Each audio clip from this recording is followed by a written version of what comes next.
है ना। नहीं, मेरा प्रश्न जो है वो ये है कि अभी जो हमारी जागती हुई अवस्था है, ये स्वप्न है या सोने के बाद जो स्वप्न आता है वो स्वप्न है?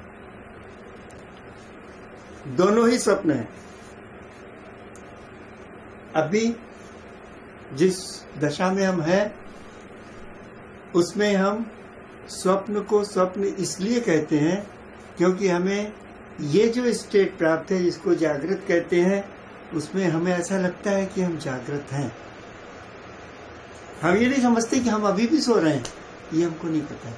हम ये समझते हैं कि अभी हम जाग रहे हैं और जब हम सोते हैं तो उस वक्त वो स्वप्न की दशा कहलाती है आपके इसमें। ठीक बिल्कुल ऐसे ही है ना। अगर आप थोड़ा सा और एक नई कॉन्शियसनेस को प्राप्त कर लेंगे, है ना, तब आपको ये लगेगा कि अरे मैं तो जो जागृत अवस्था कहता था वो भी स्वप्नावस्था है ना। और वो कॉन्शियसनेस हायर कॉन्शियसनेस है और उस दशा में सारा कुछ ये माया का जाल लगेगा और स्वप्न, जागृत और स्वप्न दोनों अवस्थाएं स्वप्न की तरह प्रतीत होंगी। समझ रहे हमारी बात?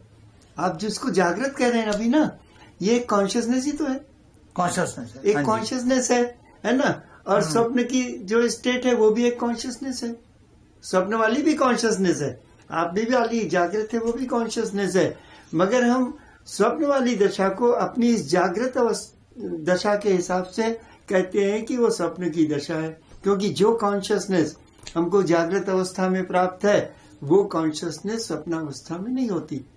वहां पे हम बात नहीं कर सकते, वहां हम बोल नहीं सकते, है ना। हमारा हाथ पैर कैसे पड़ा है हम कुछ नहीं जानते, है ना। सब कुछ एकदम अलग होता है, तो हम समझ ही नहीं पाते हैं अपने को कि हम हैं या नहीं है। इसकी भी फीलिंग खत्म हो जाती है। मैं आई एम जिसको कहते हैं, आई एम की फीलिंग के साथ ही तो आप हैं।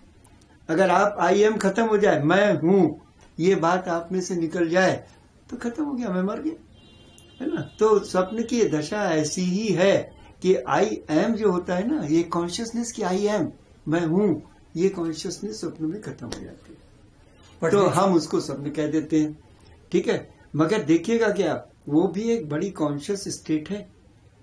Although we call it unconscious, मगर वो बड़ी कॉन्शियस स्टेट है क्योंकि उस वक्त भी सारे थॉट्स जैसे कॉन्शियस दशा में फंक्शन करते हैं ऐसे ही अनकॉन्शियस में भी फंक्शन करते हैं, है ना।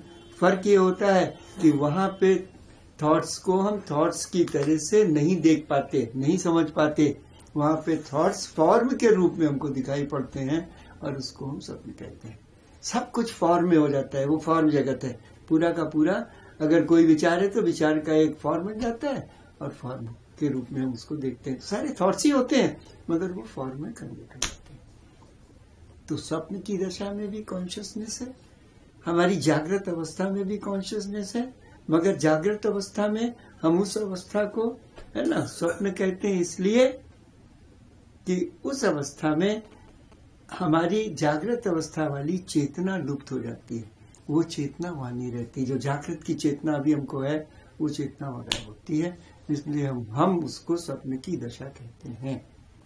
ठीक है, ठीक बिल्कुल ऐसे ही जब एक और नई कॉन्शियसनेस जिसको हायर कॉन्शियसनेस कहते हैं, जो योग के द्वारा प्राप्त होती है, जब उस कॉन्शियसनेस को आप प्राप्त करेंगे, है ना, तो आपको लगेगा अरे जिसको हम जागृत कर रहे हैं तो वस्तुतः वहां भी तो हम सो ही रहे हैं।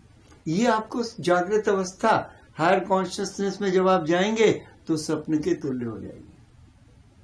जैसे आज हम इस कॉन्शियसनेस के संदर्भ में स्वप्न को स्वप्न कहते हैं, वैसे ही हायर कॉन्शियसनेस के संदर्भ में हम इस जागृत अवस्था को भी स्वप्न की अवस्था कहेंगे। और फिर उस समय क्या होगा कि सारा जगत जो कहा जाता है, जो ज्ञानी कहते हैं, आप नहीं कह सकते और कोई दूसरा नहीं कह सकता, सिर्फ ज्ञानी, ज्ञानी मानी जिसको ये बात मालूम हो चुकी है कि ये सब कुछ माया का रचित है ना, सब बिल्कुल झूठ है, कुछ में कोई सत्यता नहीं है, क्योंकि जो वस्तु, जो जगत हमेशा बदल रहा हो, एवर चेंजिंग हो, है ना, ट्रांजिएंट हो, वो कभी भी सत्य नहीं हो सकता, उसको असत्य कहा जाता है।